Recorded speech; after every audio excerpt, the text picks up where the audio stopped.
Professora Valdiana Gomes, mais uma videoaula para vocês e a gente volta nessa videoaula com uma aula de gramática, tá certo? Espero que vocês estejam bem, dá tempo ainda de pegar o seu material, vamos precisar para esta aula da sua agenda, tá certo? Da gramática, do seu módulo 2, que a gente está quase finalizando, tá bom?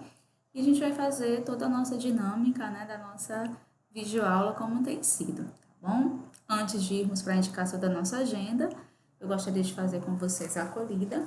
Nesta semana a gente vem, né, com a indicação de uma oração, tá certo? Luz pela oração. Aí eu gostaria de pedir que vocês prestassem bastante atenção, que vocês não pausassem, nem passassem o vídeo, tá certo? E como verdadeiros alunos vicentinos, vocês pudessem vislumbrar, né, este momento de oração tão valorizado na nossa escola. E a oração diz o seguinte: Senhor, onde quer que tu estejas comigo, sinto-me em casa. Se tu me chamares para o deserto, eu irei, porque tu estarás lá. Ajuda-me a não andar com medo ou dúvida, mas sim em fé. Que a tua luz brilhe no caminho por onde queres que eu ande, pois sei que todos os meus dias estão nas tuas mãos. Perdoa-me quando eu murmuro ou não demonstro gratidão por onde estou. Reconheço que minha atitude será uma influência direta, se fico vagando em círculos, se volto repetidamente ao ponto de partida, ou se prossigo em direção à terra prometida. Ajuda-me, Senhor, a confiar em cada passo. Capacita-me, Senhor, a ver todas as bênçãos que estão aqui.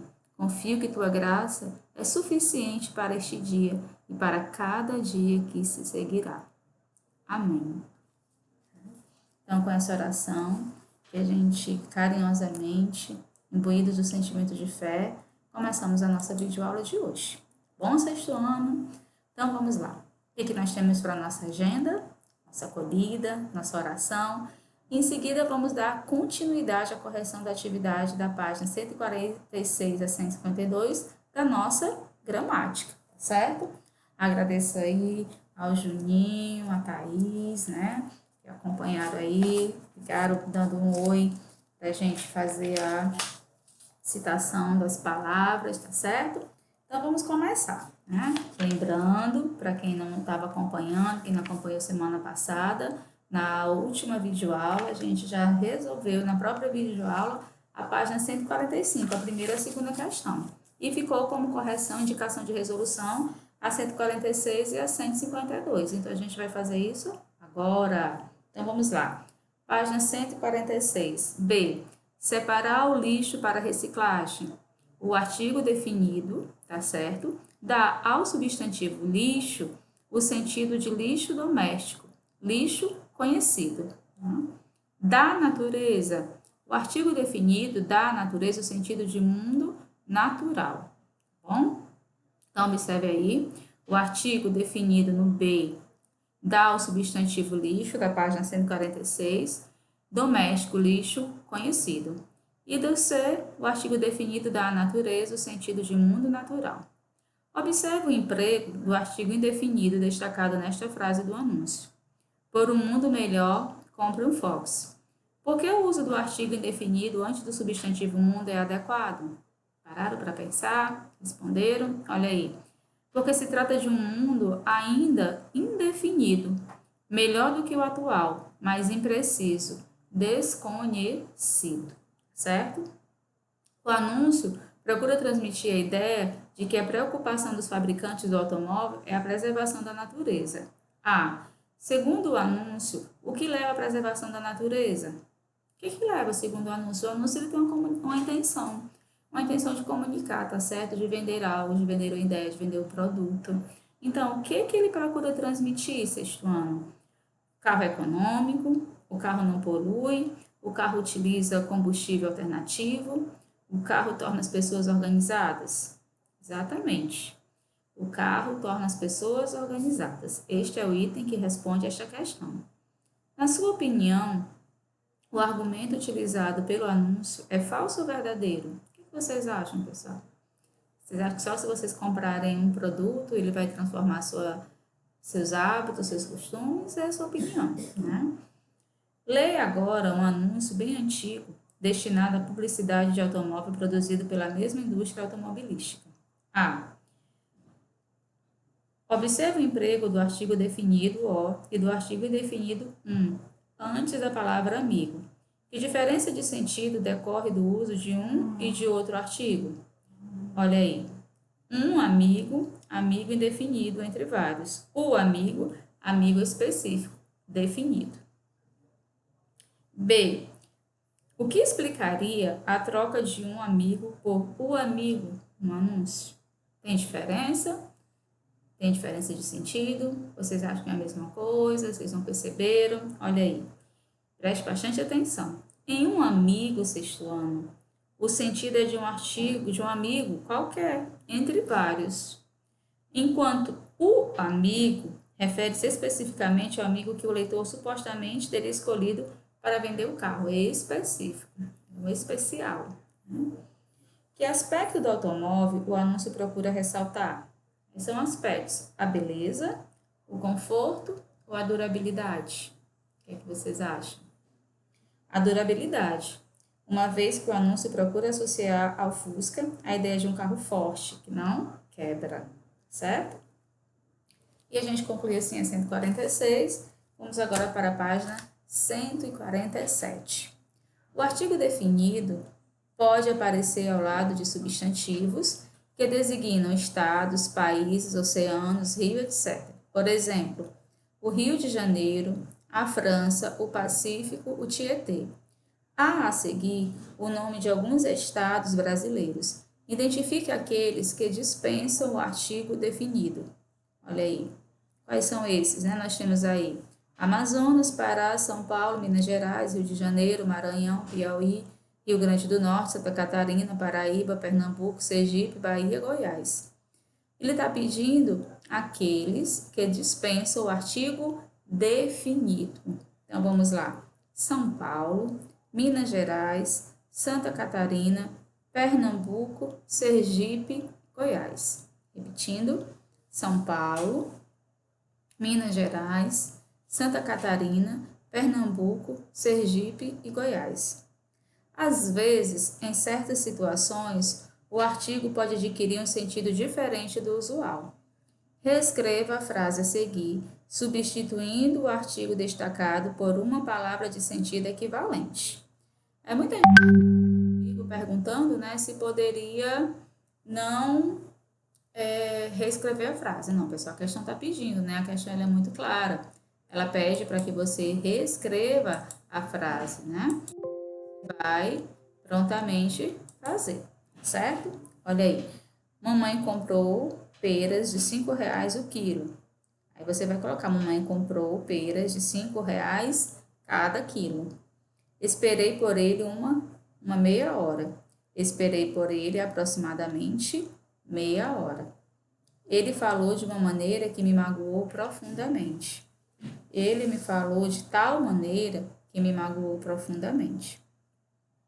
Há situações em que a presença ou a ausência do artigo influi na noção de quantidade relacionada ao substantivo. Compare estas duas frases. Participaram da festa junina alunos do sexto ano. Participaram da festa junina os alunos do sexto ano. Qual delas dá a ideia de que apenas alguns alunos participaram da festa junina?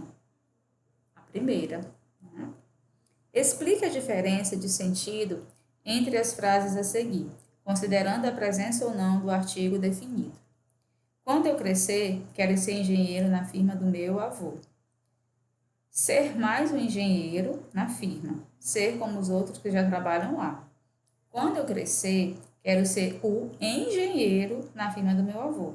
Ele quer ser o único, especial, o melhor, mais destacado. Né?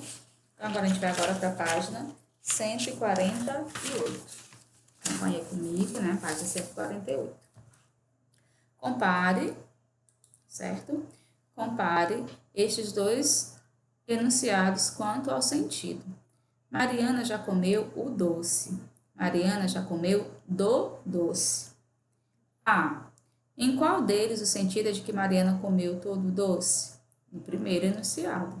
B. Qual é o sentido do outro enunciado? O de que Mariana comeu uma parte do doce. Que palavra do segundo enunciado é responsável pela mudança de sentido? A palavra de, que está contraída com o artigo o, certo? Então, bastante atenção, né? A palavra de, que está contraída com o artigo o. Para escrever com adequação, aí na página 148. Vejam aí. Flexão do substantivo e dos adjetivos, tá certo? Acompanha comigo. Leia essa crônica de Eduardo Galeano. Pássaros. A casa, construção de palha e ramagem, é muito maior que seu habitante. Mas erguer a casa no meio do mato espinhoso leva apenas um par de semanas. A arte, por sua vez, exige muito tempo de trabalho. Não existem duas casas iguais. Cada um pinta sua casa como quer, com pintura feita de sementes amassadas. E cada um a decora à sua maneira. Os arredores são cercados com tesouros arrancados da montanha ou do lixo de alguma cidade vizinha, as pedrinhas, as flores, os cascos dos caracóis, as ervas e os musgos se colocam buscando harmonia, e as tampas de garrafa de cerveja e os pedacinhos de vidros coloridos, de preferência azuis, desenham anéis ou leques no chão. As coisas vão mudando 1000 vezes de lugar, até encontrar o melhor para receber a luz de cada dia. Não é à toa que esses pássaros são chamados de caseirinhos. Eles são os arquitetos mais alegres de todas as ilhas da Oceania. Quando conclui a criação de sua casa e de seu jardim, cada pássaro espera cantando que passem as pássaras e que uma delas detenha seu voo e veja sua obra e o escolha. Bocas do Tempo, Porto Alegre, LPM, 2010, página 22. Vamos aí para a página 149. A crônica focaliza um tipo de pássaro no desempenho de uma importante atividade. Qual é essa atividade? A construção de sua casa. Nessa atividade, o que exige maior empenho? A decoração dos arredores da casa. Qual é, sexto ano, o objetivo do pássaro ao fazer tudo com tanto capricho? Ficou bem claro no texto, né? Atrair a atenção de uma fêmea e ser escolhido por ela. Segunda questão, ainda na página 149. Ao nomear os materiais e formas utilizados para enfeitar os arredores da casa, o autor do texto empregou vários substantivos, no plural: pedrinhas, flores, cascos, caracóis, ervas, musgos, tampas de garrafa, pedacinhos de vidros, anéis, leques. Qual é o singular de cada uma dessas palavras? Olha aí. Pedrinha, vírgula, flor, vírgula, casco, vírgula, caracol, vírgula, erva, vírgula, musgo, vírgula, tampa de garrafa, singular, pedacinho de vidro, anel e leque. B. Quais delas têm o plural formado pelo acréscimo de S? Olha aí. Pedrinha, casco, erva, musgo, tampa, pedacinho, vidro e leque. E pelo acréscimo de ES? Flor, flores. Quais palavras da lista têm o plural formado por um processo diferente? Qual é esse processo? Caracol e anel. O plural se forma com a troca do de por is. Terceira questão, ainda na página 149. Observe agora os adjetivos destacados nestas expressões. Pedacinhos de vidros coloridos, de preferência azuis. Os arquitetos mais alegres. Qual é o singular dos adjetivos em destaque? Colorido, azul e alegre. Qual deles forma o plural pelo mesmo processo que os substantivos caracol e anel? Azul. De que modo é formado o plural dos outros adjetivos destacados? Pelo acréscimo de S no final das palavras. E agora, a gente vai para a página 150. Na página 150, a gente retoma essa noção de flexão dos substantivos, tá certo? Aí você vai recapitular que a maior parte dos substantivos forma o plural com o acréscimo da letra S, né? Camiseta, camisetas. Entretanto, o modo de formar o plural pode variar, dependendo da terminação da palavra. A terminação da palavra ela vai ser muito importante nesse processo de reconhecimento do plural, tá bom? Substantivo terminado em R, S ou Z, acrescenta-se ES. Colar, colares. Retrôs, retroses. Capuz, capuzes. Né? Substantivos terminados em L, precedido de A, E, O, U, substitui por L ou por is. Canal, canais. Anel, anéis. Anzol, anzóis. Pau, paus. Né? E os substantivos terminados em ão, substitui-se o ão por ãos, ães ou ões. Mão, mãos. Alemão, alemães. Ação, ações. E o substantivo terminado em zito, zinho, pluraliza-se a palavra base e também a terminação. Animalzinho, animaizinhos. Caracol, caracóizinhos, né? E substantivos paroxítonos, terminados em S e X, são invariáveis. O pires, os pires. O tórax, os tórax. Né? Percebeu que fica do mesmo jeito, tanto no singular como no plural. E a flexão do adjetivo, quanto ao número, a flexão dos adjetivos é semelhante à do substantivo. Garoto francês, garotos franceses. Prova difícil, provas difíceis. Leia a seguir um texto de Ziraldo e responda as questões propostas. Mordidas de animais. A doença conhecida como raiva costuma atingir principalmente os cães, mas pode também contaminar os mamíferos em geral, incluindo o gato, o boi, o cavalo, a ovelha, a cabra.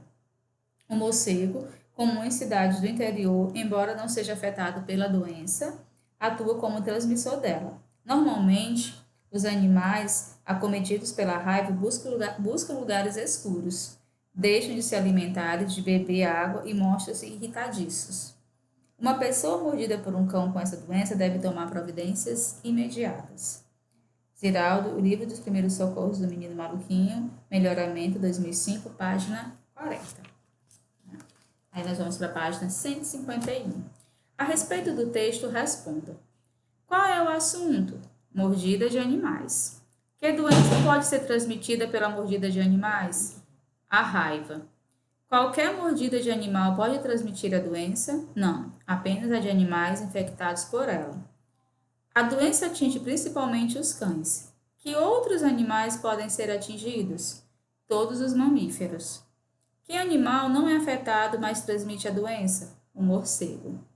Se o animal for infectado pela raiva, ele muda seu comportamento? Sim ou não? Sim. Explique. Ele passa a buscar, está lá no texto, lugares escuros, deixa de se alimentar, de beber água e fica irritadiço, né? Muito irritado. Os substantivos gato, boi, cavalo, ovelha, cabra, morcego, se colocados no plural, flexionam-se com acréscimo de S ao final das palavras. O que ocorre se as palavras animais e cães forem colocadas no singular? No substantivo animais, troca-se o IS pela consoante L, animal, né? Já no caso do substantivo cães, troca-se o S pela vogal O, cão. A pessoa mordida por um cão com raiva deve tomar providência. Relevante hipótese. Que tipo de providência é a mais adequada nesse caso? Procurar um hospital ou um médico. Qual é a finalidade do texto do menino maluquinho? A finalidade do texto é orientar as pessoas para a eventual situação de serem mordidas por animais. Reescreva as frases a seguir, passando para o plural os substantivos e adjetivos destacados. Adapte o que for necessário.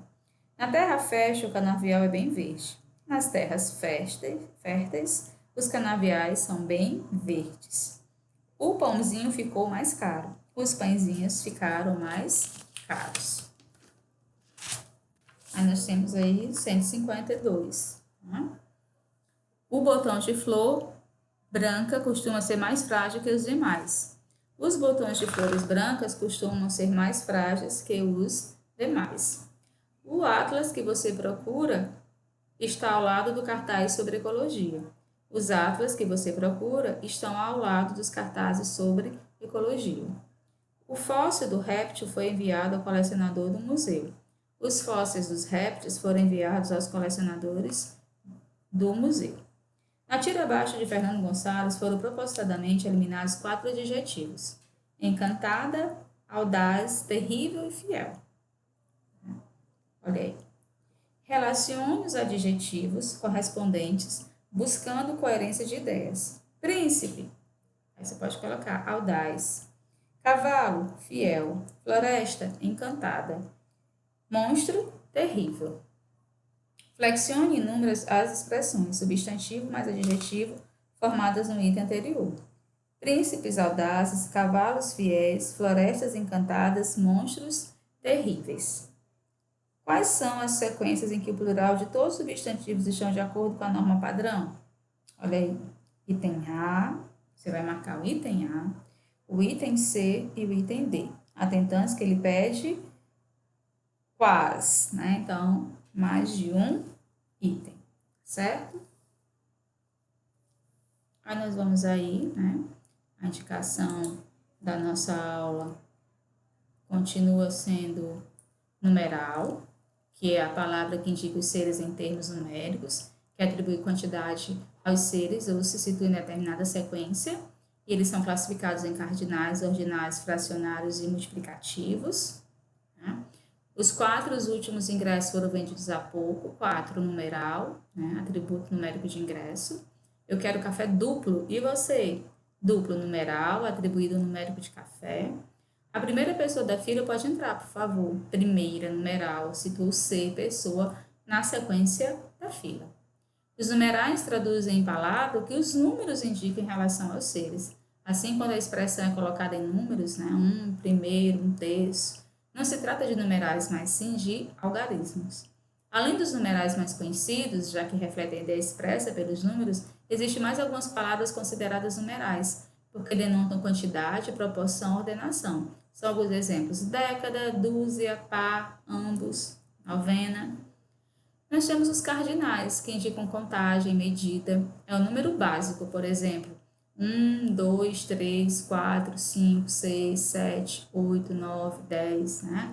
Os ordinais, que indicam a ordem, o lugar do ser numa série dada, primeiro, segundo, terceiro. Os fracionários, que indicam parte de um inteiro, meio, um terço, 2/5, 20avos, milionésimo, bilionésimo. Os multiplicativos, que expressam a ideia de multiplicação dos seres, indicando quantas vezes a quantidade foi aumentada.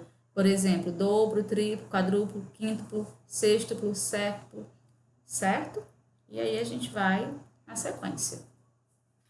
Separando os numerais em centenas, de trás para frente, obtém-se conjuntos numéricos em forma de centenas e no início também de dezenas ou unidades. Aí a gente vê aí 1.103.726.000.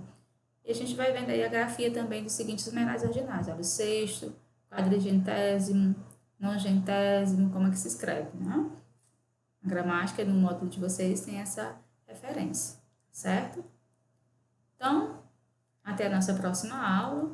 A indicação aí da atividade, né? Como eu já havia falado, é exatamente isso aí. A resolução, tá certo?